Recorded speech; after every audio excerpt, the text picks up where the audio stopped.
Hello everyone, a little talk called Living in the Present Moment.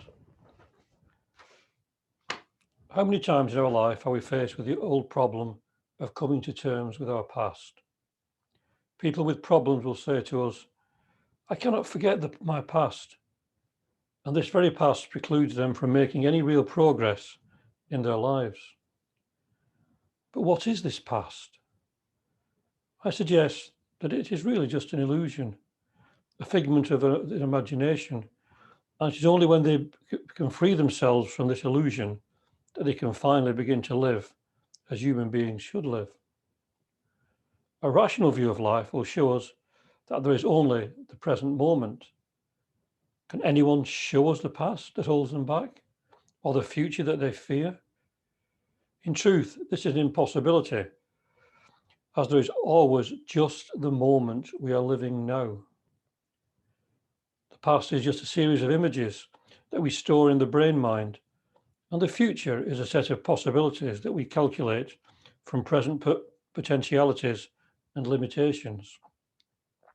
We ourselves make this so-called future by modifying our actions in the present, based on a usually distorted view of the world that surrounds us. To be free, we need to see things in their true light and understand that it is what we are now that really matters. If we have made mistakes and are suffering the consequences of that now, then we should begin to appreciate our divine nature and the divine nature of others. We should quietly nurture our higher self and do it moment to moment. If we do this correctly, then slowly but surely the clouds will clear and the true sun of understanding will shine in our hearts. There's no one in the whole world who is really lost, and it is up to the individual to regenerate his or her life. This requires a certain degree of responsibility and self-discipline, but free from any connection to the mistaken notions of time.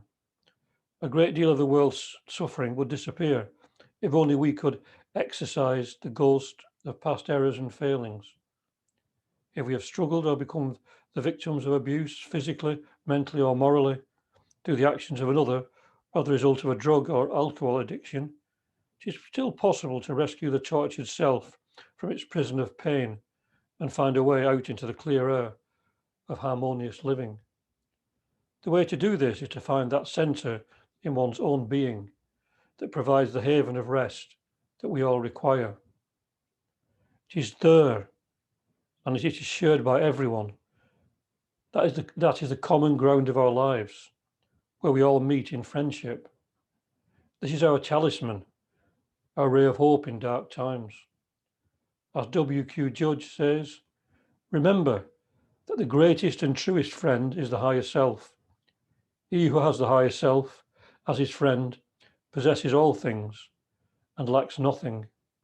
And the higher self is your friend if you will but accept or receive that friendship. So this is the simple truth, but one that so many of us totally miss. We rely on earthly friendships and relationships and invariably are disappointed. Let us instead seek that deeper relationship, seeing the divine in another and recognizing it to be exactly the same as that in us. And this is the surest way to discover what true love is really all about. It is nothing to do with sensuality and is something elevating and rewarding. There are many things for us humans to discover, and these are all contained in the present moment. All the wonder of the universe is exactly there. It just needs us to realize that fact and to make the effort to bring it into focus. There is no time like the present to start this journey. Thank you very much.